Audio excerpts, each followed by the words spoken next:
достар, бүгінгі сабақ бастамас бұрын біз тілек шамы тәсілі арқылы бір-бірімізге ыстық лебізімізді айтайық. Сымбат, бүгінгі күнің сәтті өтсін.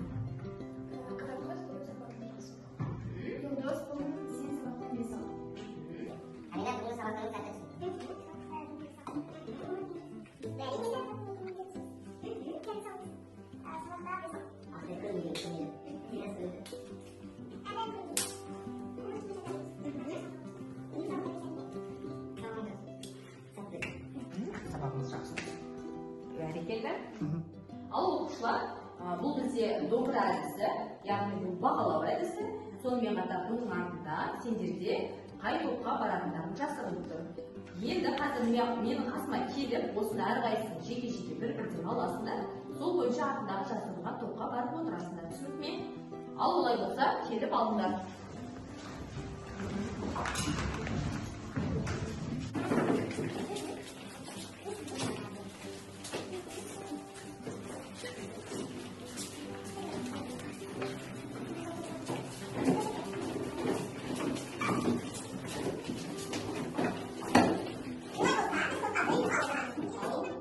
Біз жаңа бөлім бастамас бұрын алдыңғы бөлімге шолу жасайық.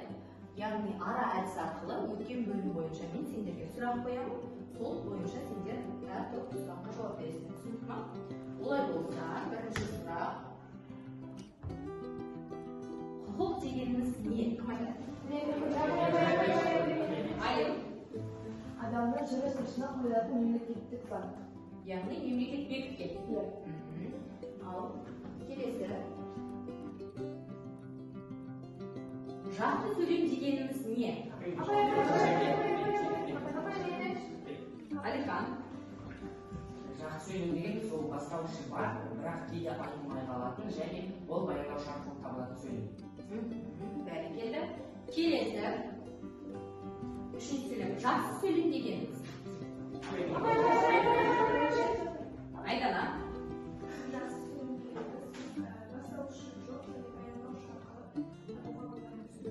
Мысалы айтып кетіп аласың ба? Оқуға бару.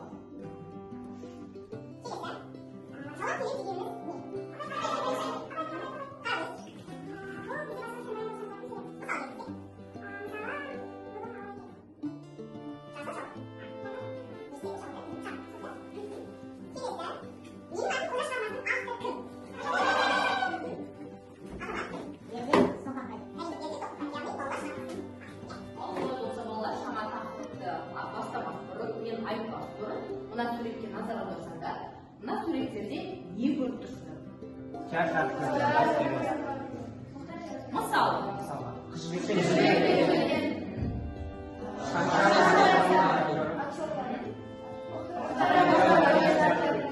Мұхтар Әуезов театры қай қалада орналасқан? Бәрекелді болса, біздің бүгінгі жаңа тақырыбымыз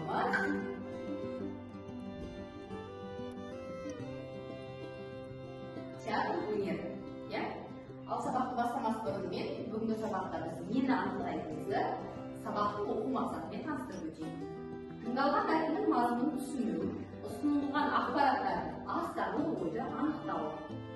Жай сөйлемдерді айту мақсаты мен құрылымына қарай ерекшелігіне сай қолдану. Түсініп ме? Жаңа сабақты өткен бұрын театр деген сөзді қай тілден аударған жөн?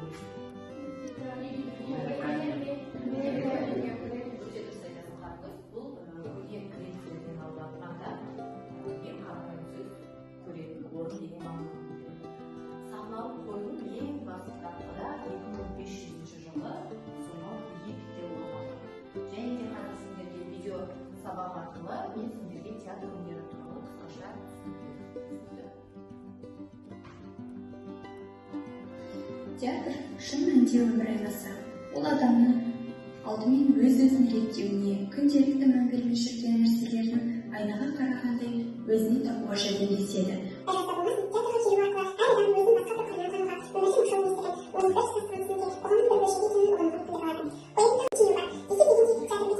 Балалар, біз жалпы театр өнері туралы білдік.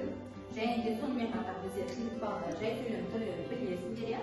Соның ішінде берілген сендерге бірінші топ хабарлы сөйлем дегеніміз, екінші топ лепті сөйлем қандай болады, үшінші топ сұраулы сөйлем қалай жасалады. Яғни мен сендерге парақ бердім. Сол параққа хабарлы сөйлемнің түсінігін айтасыңдар, яғни жасалу жолын және де әр топтан 3-4 мысал. Түсінікті? Және де оқушылар, мен сендерге домбыра яғни бағалау әдісін бердім. Сол бойынша жеке-жеке әрбір көзін бағалап отыру керек.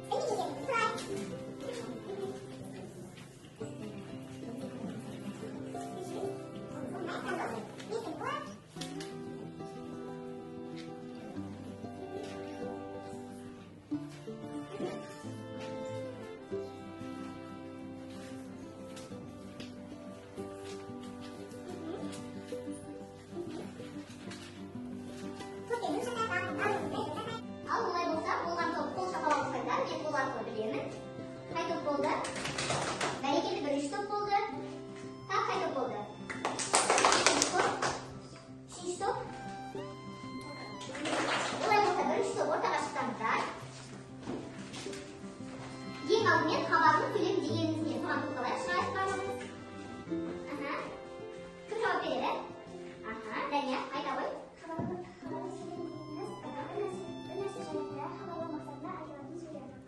Мысалы, қайдады?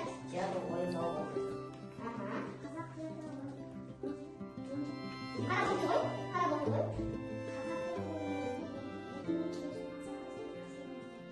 Мысалы, театр жеке дара өнер. Өнер ордасы болып ежелгі Грекияда қалыптасты. Бәрекелді, рахмет, отыра қойыңдар. Келесі топ, үшінші топ ортаға шығайық. Келсе. Шыға қойыңдар. Ал үшінші топ сұраулы сөйлем қалай жасалады? Сұраулы сөйлем дегеніміз ол кезде бір нәрсе жайлы сұрау мақсатында айтылған сөз. Осы сұраулы сөйлем соңында сіз сұрақ белгісі қойылады. Мысалы, бірінші мысал тақау қойылып жайлы не көтеріп қай жылы қалаға түсті. бәрекелді. Екінші. Офицер символына қаласы. Абай даңғылы негізделген. Бәрекелді. Отыра қойыңдар, жарайсыңдар. Ал келесі екінші топ. Нефті сөйлем қалай болады? Ортаға шығайық барлығымыз.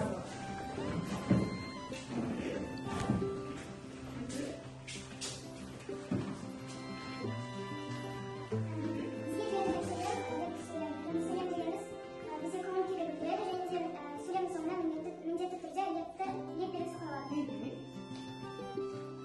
Мысалы, Алақай, ертең театрға барамыз. келесі. Мен театрға қатысып өнер көрсеткеніме қуаныштымын. Соңғысы театр өте керемет. Жарайсыңдар, бәрекелді, отыра қойыңдар. Бізде жоқтық жұмыс менде бар, кімде бар ойыны. Ал әр мысалы конкрет театр бірінші топ, комедия, трагедия. Жұптық жұмыс менде бар, кімде бар ойыны. Яғни бірінші топ конкрет театр дегеніміз не? Жұппен, түсінікті ма? Комедия, трагедия екінші топ, эллада, режиссер, актер, үшінші топ, яғни жұптық жұмыс. Осы берілген сөздердің жалпы түсінігін айтамыз. Жалпы бұл сөздердің барлығы бүгінгі сабаққа қатысты екенін білесіңдер, иә? Актердің кім екенін, режиссердің кім екенін, театр, комедия, трагедия деген жалпы не екенін білеміз, әдебиет сабағымызда өтіп жүрміз.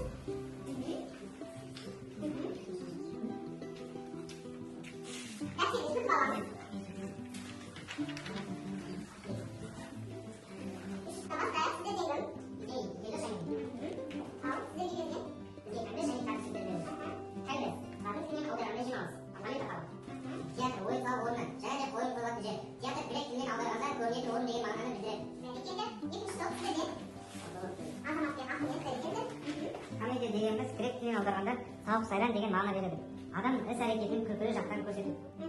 Трагедия драмалық жанрды өнерде шиеленіскен тартысты көрсетеді. Келесі. Үшінші топ сізде де? Сізде дегім? Айта қойыңдар.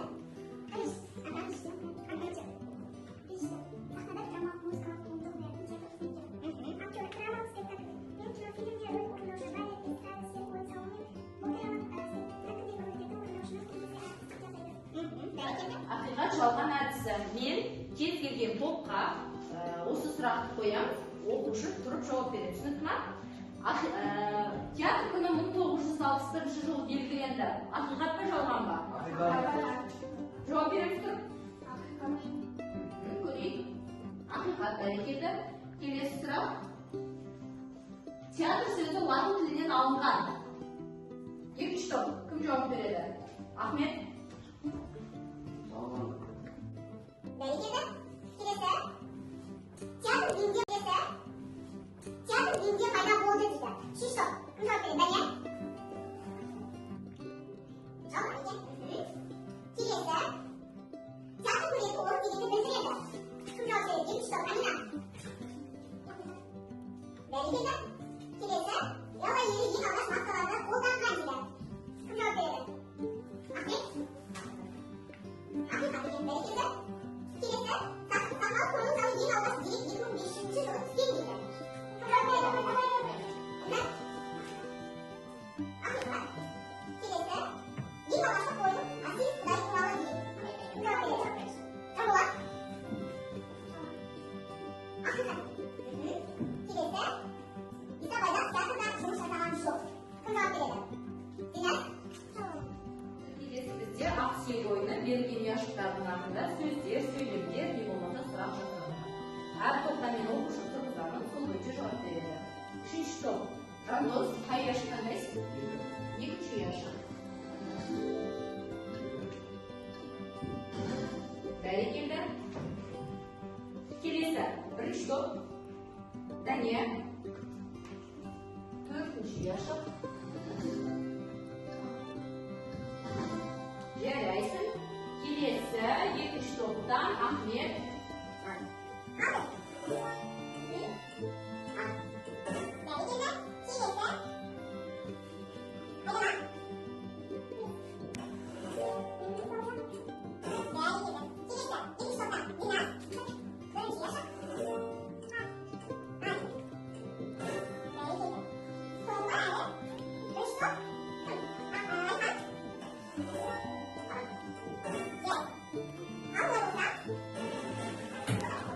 Театр өнері туралы барлығын түсінікті болды деген ойдамын.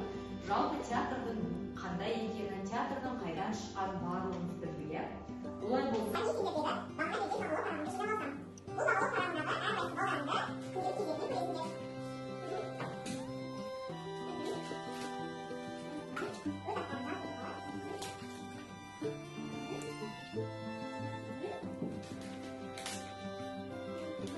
сабағымыздың қорытындысын әр топ жеке тақтаға барып, тақтаның басына оюлар рефлексиясы арқылы жасыл ою бәрі түсінікті, сары ою сұрағы бар, қызыл ою түсінбейтін жетекшелерін басып өздерінің бүгінгі сабағында ойларын бөліскенде.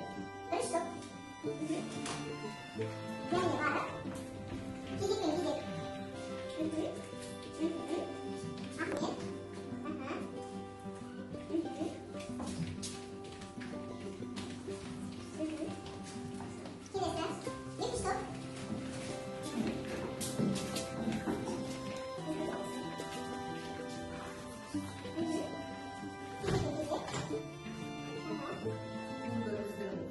Өз мәресіне жетті. Үйге тапсырма менің сүйікті қойылымым 105-ші бет 9-шы тапсырма. Бұны мен күнделікті кезекте үй тапсырмасына белгілеймін. Сол жақтан қарайсыздар. Олай болса, бүгінгі сабағымыз бітті. Сау болыңыздар.